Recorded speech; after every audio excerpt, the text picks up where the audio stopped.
హింసా రాజకీయాలకు రాష్ట్రంలో చోటు లేదు. విధ్వంసానికి పిలుపునివ్వడం చట్ట వ్యతిరేకం.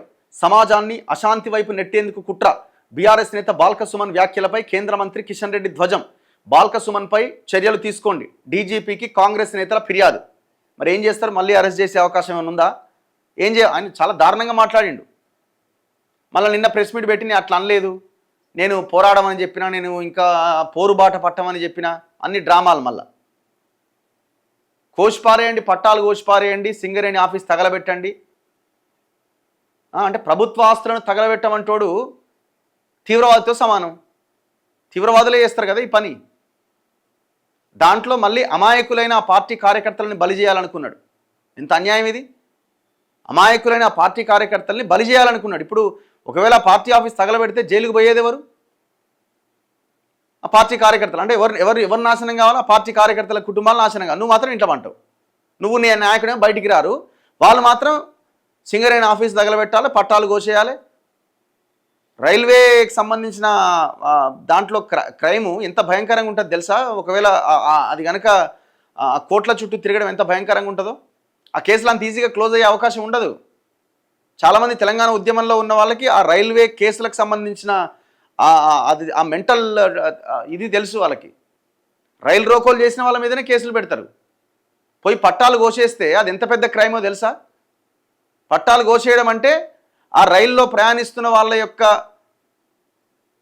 యొక్క జీవితాల మీద, అంటే వాళ్ళ యొక్క ప్రాణాలని మీరు తీసేసిన వాళ్ళు అవుతారు. అంటే దానికి కుట్రబడిన వాళ్ళు అవుతారు. అంటే వందలాది మంది ప్రయాణం చేస్తున్నారు ఆ రైలు పట్టాలు తప్పేలా చేసి వాళ్ళని చంపిన వాళ్ళ కింద లెక్క కడతారు మిమ్మల్ని. అది ఎంత పెద్ద క్రైమో తెలుసా? అంత పెద్ద క్రైమ్ చేయమని బీఆర్ఎస్ కార్యకర్తలు ఉసిగొల్పిండు, పట్టాలు కోసేయండి అని. అసలు మీ లీడర్లు ఎట్లా అయ్యారు? అసలు మిమ్మల్ని ఎట్లా గెలిపిస్తున్నారు ప్రజలు? మళ్ళీ ఎట్లా గెలుద్దామనుకుంటున్నారు ఇట్లాంటి స్టేట్మెంట్స్ ఇచ్చి? తక్షణమే ఆయన మీద కేసులు బుక్ చేయాలా, కేసులు బుక్ చేసి లోపలేయాలి సింపుల్గా. మళ్ళీ ఇంకెవడైనా సరే, అది ఎవరైనా సరే, నాట్ ఓన్లీ ఇప్పుడు బీఆర్ఎస్ అని ఇంకోటనో కాదు, బీఆర్ఎస్ అయినా, కాంగ్రెస్ అయినా, బీజేపీ అయినా, ఎవడైనా అసలు ఎందుకు ఊరుకుంటున్నారు? ఇంకా అసలు ఆ పార్టీ నాయకత్వం ఎందుకు సైలెంట్గా ఉన్నది? కేటీఆర్ రెస్పాండ్ అవ్వాల్సిన అవసరం లేదా?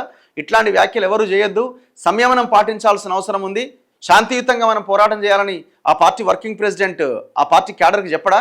ఇప్పుడు ఆ బాల్క సుమన్ మాటలు విని ఎవరైనా పని చేస్తే ఎవడి జీవితాలు నాశనం అవుతాయి?